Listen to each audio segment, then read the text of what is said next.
This is Lauren. Hey, I'm Lauren. Lauren has a cause. That's right. I have a cause that I'm very passionate about. And that would be?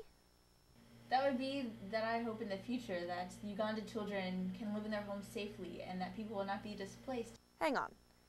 Let's give some background on your cause first. Okay, sounds good. Rewind.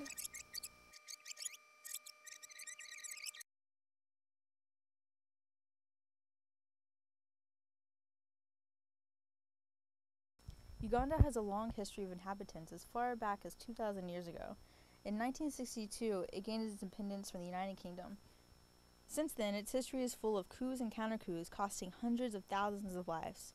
Human rights concerns include torture, freedom, political oppression. However, one of the biggest concerns in Uganda is the uprising of the Lord's Resistance Army. The LRA is a rebel guerrilla army against the Ugandan government. This conflict has now become Africa's longest-running conflict.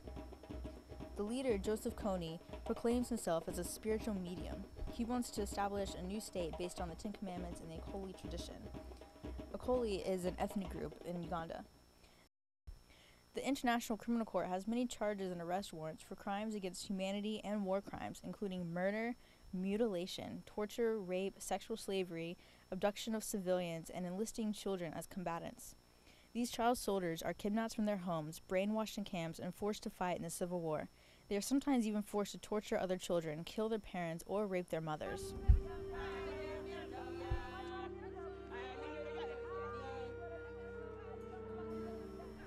Although the Civil War has hopes of being closed over, there's so many effects that are going to be long-term. Like, just imagine all these children who have been brainwashed and killed all these people and, possibly like tortured and murdered their own parents or brothers or sisters. And imagine the mental illnesses and post-traumatic stress disorder they would have.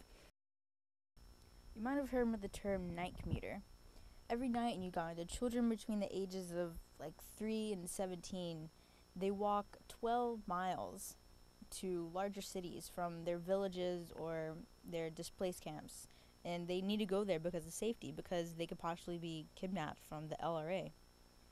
And they have to go to larger towns and they sleep in the basement of a hospital or in a a bus station or things like that. And there's just you can see pictures on the internet and in movies of just hundreds and hundreds of children piled on top of each other.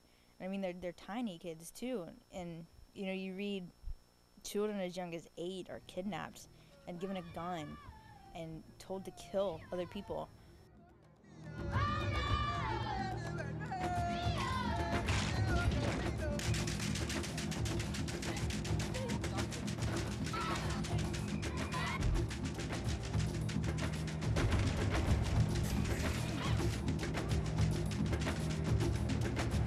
Children are now flocking under the verandas.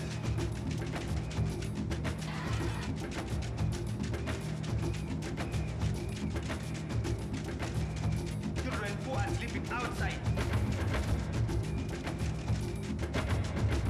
Mostly the children who are going to die.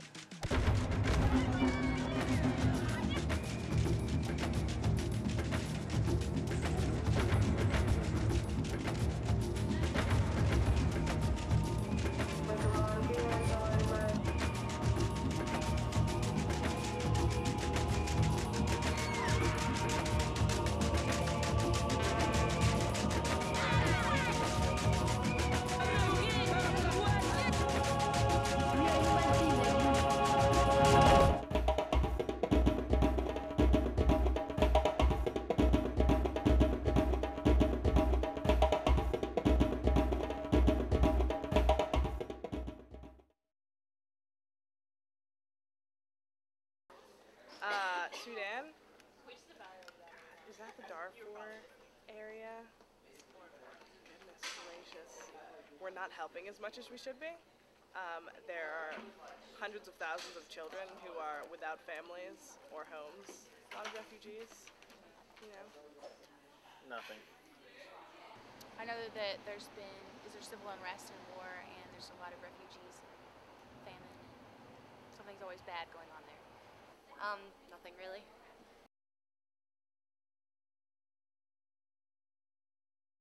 Yes, The Invisible Children is, I guess, it's an organization, but it's representing all of the children that have been displaced from their homes in Uganda because of groups like the LRA. No. I think I know Smatterings. Is that like children that have been forcibly been made to be part of an army and they have no parents and no one to care for them? Is that correct? I know it's a. No, I don't.